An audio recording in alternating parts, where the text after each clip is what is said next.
O genki desuka. Apa kabar? Semoga semuanya baik-baik saja ya. Kami dari kelompok 6 akan membawa kalian untuk mengenal Jepang lebih dekat lagi. Ngomong-ngomong, kita nggak mau kenalin diri kita ke penonton dulu nih. Oh, iya ya, bener juga. Hajime Mashite.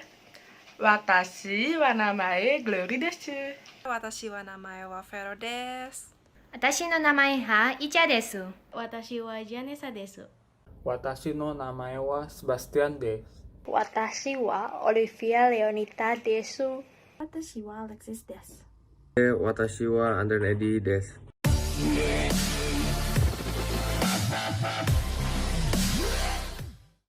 Negara Jepang atau yang disebut sebagai Nipponkoku merupakan negara kepulauan yang terletak di Asia Timur. Negara ini juga berdekatan dengan RRC, berdekatan juga dengan Korea Utara, Korea Selatan, dan juga Rusia. Negara Jepang ini terbentang dari Laut Cina Timur di bagian selatan sampai dengan Laut Okhotsk di bagian utaranya, dan kemudian juga negara ini terbagi menjadi 4 kepulauan besar, yaitu ada Kepulauan Hokkaido, ada Kepulauan Honshu, ada Kepulauan Shikoku, dan juga ada Kepulauan Kyushu. Bendera nasional negara Jepang memiliki dua nama dan arti, yaitu Nisoki yang berarti bendera tanda matahari, yang kedua Hinomaru yang artinya lingkaran matahari. Adapun simbol pada lingkaran warna merah sebagai perwujudan dari dewa matahari Amaterasu.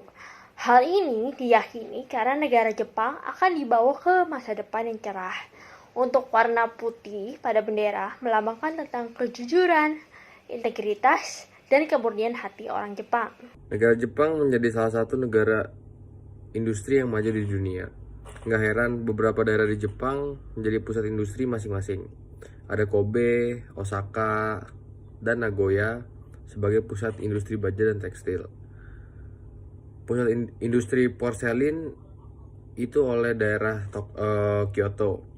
Nah, pusat industri berat ada 3 daerah, yaitu di Yokohama, Hiroshima, dan Nagasaki. Untuk pusat kota sendiri di Jepang sekaligus kota perdagangan ada di kota Tokyo.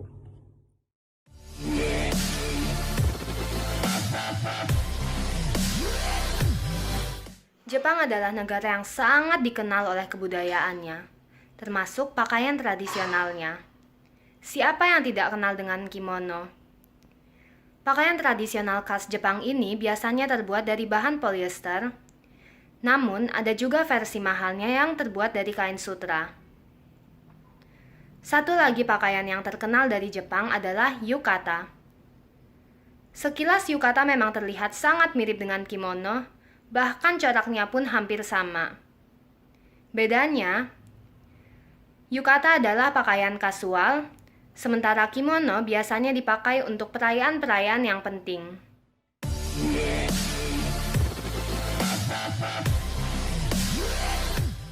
Yuk kita berkunjung ke rumah khas Jepang.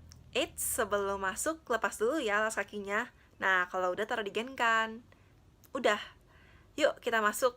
Nah, untuk pintunya sendiri, itu tuh digeser dan juga terbuat dari kertas. Kalau ada yang nanya kenapa terbuat dari kertas, karena kalau misalnya dari kertas itu sinar matahari bisa langsung masuk dan nembus ke dalam ruangannya, jadi pencahayaan alami gitu.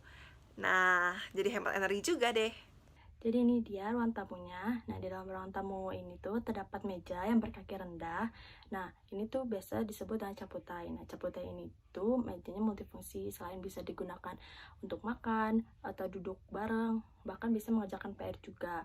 Nah, meskipun tidak memakai kursi, para penghuni itu menggunakan kayak alas bantal yang berbentuk kotak yang disebut dengan zaputon. Dan ini kamarnya. Seperti ruang tamu, ruang tidur di rumah khas Jepang biasanya dilapisi oleh tatami. Dan penghuninya tidur di atas alas tidur semacam kasur yang dikenal dengan sebutan futon.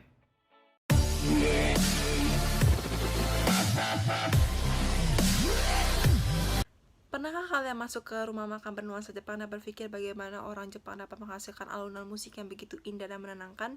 Ya, jawabannya adalah karena Jepang memang memiliki begitu banyak ragam alat musik.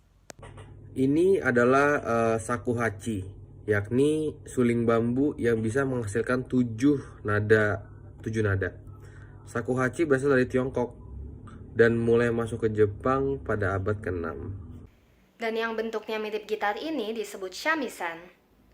Shamisen biasanya digunakan untuk perayaan-perayaan seperti kabuki, bunraku, dan minyo.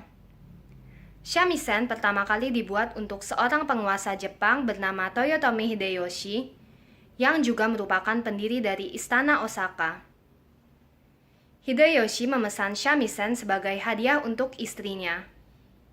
Selain shamisen, Jepang juga memiliki alat musik petik lainnya, yaitu koto dan biwa. Nah, kalau misalnya mirip kecapi ini tuh disebut sebagai koto. Nah, koto ini berasal dari alat musik Tionghoa yang bernama guzheng. Nah, koto pertama kali digunakan di Jepang itu pada abad ke-7. Nah, sementara yang bentuknya bulat seperti ini tuh biasa disebut sebagai biwa. Nah, biwa ini asalnya dari Persia, lalu dibawa ke Cina dan akhirnya masuk ke Jepang. Jepang juga mempunyai drum tradisionalnya sendiri yang disebut wadaiko. Konon, wadaiko ini sudah ada lebih dari 16.000 tahun yang lalu. Awalnya, wadaiko juga tidak digunakan sebagai alat musik, melainkan alat berkomunikasi jarak jauh. Namun, seiring dengan perkembangan zaman, wadaiko dipakai dalam seni tradisional Jepang seperti kabuki dan noh.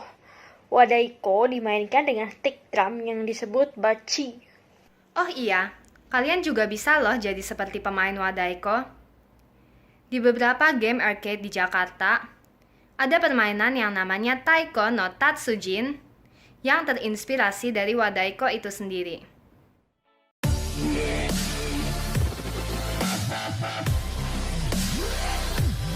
Selain dikenal sebagai kebudayaannya, Jepang juga dikenal sebagai destinasi wisata yang populer dan menarik. Pasti kalian juga tidak asing lagi kan dengan Tokyo Disneyland dan Gunung Fuji yang sangat indah. Di samping itu juga masih banyak destinasi-destinasi wisata yang tidak kalah menariknya, seperti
Bahasa Jepang merupakan bahasa yang menarik, sekaligus cukup menantang untuk dipelajari.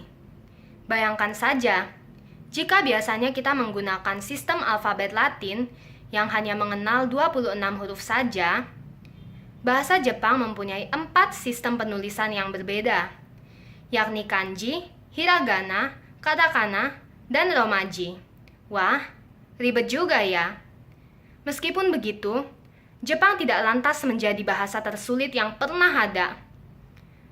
Misalnya, dibandingkan dengan bahasa Mandarin, bahasa Jepang tidak mengenal sistem nada. Padahal di bahasa Mandarin, salah nada sedikit saja bisa beda artinya. Selain itu, bahasa Jepang juga tidak mengenal sistem gender, seperti yang diterapkan pada bahasa Prancis dan bahasa Inggris. Tanpa basa-basi, yuk kita mempelajari kata-kata dan kalimat sederhana dalam bahasa Jepang. Jika kita mau mengatakan selamat pagi, kita menggunakan Ohayo gozaimasu. Kalau siang, sore, dan malam, bagaimana Sensei? Kalau ingin mengucapkan selamat siang, kita menggunakan konnichiwa. Dan saat matahari mulai terbenam, biasanya sekitar pukul 5 sore, kita menggunakan ucapan konbanwa. Oh iya, ucapan konbanwa ini tidak hanya berguna pada sore hari saja, tapi juga pada segala situasi ketika langit gelap, misalnya saat mendung. Perlu diingat bahwa konnichiwa dan konbanwa adalah salam yang formal, sehingga ditujukan untuk orang yang tidak terlalu dekat atau posisinya lebih tinggi dari kita. Misalnya, tamu, guru, tetangga, yang jarang mengobrol dengan kita, dan sebagainya. Wakari mashitaka. Mengerti kah? Belum Sensei. Nah, jika kita belum mengerti sesuatu, kita dapat menggunakan iye, wakarimasen, artinya tidak, saya tidak mengerti. Lalu, kita dapat meminta dengan sopan agar orang lain menjelaskannya lagi dengan mengatakan moichido onegai shimasu. Artinya sekali lagi mohon bantuannya. Terus kalau udah dijelasin sampai paham, bilangnya apa? Arigato gozaimasu, itu artinya terima kasih dalam formal. Ada beberapa cara untuk mengucapkan terima kasih dalam bahasa Jepang, tergantung lawan bicara kita. Misalnya ada temanmu yang mengambilkan pensilmu yang jatuh, maka kamu cukup bilang arigato. Tapi misalnya kamu punya teman yang super-duper baik yang mau minjemin kamu semua catatannya, maka kamu harus memakai domo arigato. Artinya terima kasih banyak. Untuk orang yang posisi berada di atasmu, kamu harus menggunakan kata gozaimasu di belakang. Seperti tadi ketika aku berterima kasih pada cerita sebelumnya. Lalu gimana ini? Misalnya kamu udah dibantu banyak sama dosenmu, kamu banyak absen, tapi tahu-tahu kamu tetap lulus dengan nilai B. Maka kamu harus mengucapkan domo arigato gozaimasu. Sensei, maaf nih, aku kelupaan mengerjakan PR. Bilang apa? Sumimasen deshita. Artinya, minta maaf. Sumimasen berarti maaf atau permisi. Nah, sumimasen adalah cara minta maaf yang bisa juga digunakan untuk mengatakan permisi. Misalnya ketika kamu terburu-buru dan terpaksa harus memotong antrean. Lalu, kata lain yang bisa kita pakai untuk meminta maaf adalah gomenasai atau kependekannya gomen. Biasa dipakai untuk suasana yang tidak formal. Ya, kira-kira segitu dulu bahasa Jepang yang kita ajarin. Tentunya bakal lebih bermanfaat lagi nih kalau kalian mau mendalami bahasa Jepang.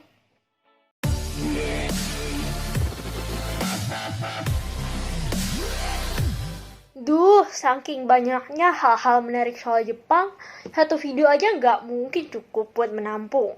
Tapi jangan khawatir, kami sudah menerangkum 5 fakta yang tak kalah menarik soal Jepang. Dan dijamin kalian dicap ibu sama teman kalian. Yang pertama, soal kereta di Jepang. Pada jam sibuk, kereta di Jepang bisa sangat penuh, bahkan harus ada petugas yang tugasnya mendorong orang-orang agar bisa muat dalam kereta. Lalu yang kedua, jumlah penduduk usia lanjut di Jepang jumlahnya lebih banyak daripada kelahiran. Di zaman modern, banyak masyarakat Jepang yang memilih untuk tidak mempunyai anak karena biaya hidup yang lumayan tinggi. Juga karena mereka harus berfokus dalam pekerjaan mereka. Meskipun begitu, Jepang adalah salah satu negara dengan angka harapan hidup yang paling tinggi. Nah, hal ini tuh disebabkan oleh karena makanan Jepang yang sehat, bergizi tinggi, dan rendah lemak. Lanjut lagi, keempat, kamu bisa menemukan kafe khusus untuk berpelukan. Akibat sibuknya orang-orang Jepang bekerja, banyak dari mereka yang belum mempunyai pasangan atau merasa sendirian. Kafe jenis ini dikunjungi baik oleh wanita maupun pria. Nah, yang terakhir, hati-hati kalau kalian memiliki tato. Kenapa? Karena kalian bisa dilarang mandi di onsen. Nah, kalau di Jepang ini, biasanya tato ini sering dikaitkan dengan tindakan kriminal. Nah, jika kalau kalian mau mandi di onsen atau yang bisa disebut dengan pemandian umum, pasti kalian dilarang masuk. Namun sekarang banyak banget onsen yang memperbolehkan turis masuk, asalkan jika turis tersebut mau menutupi tatonya. Nah, sekian presentasi dari kami. Mohon maaf atas segala kekurangan di dalam video ini. Jangan lupa like dan memberikan kritik atau saran yang membangun. Sayonara! Sayonara!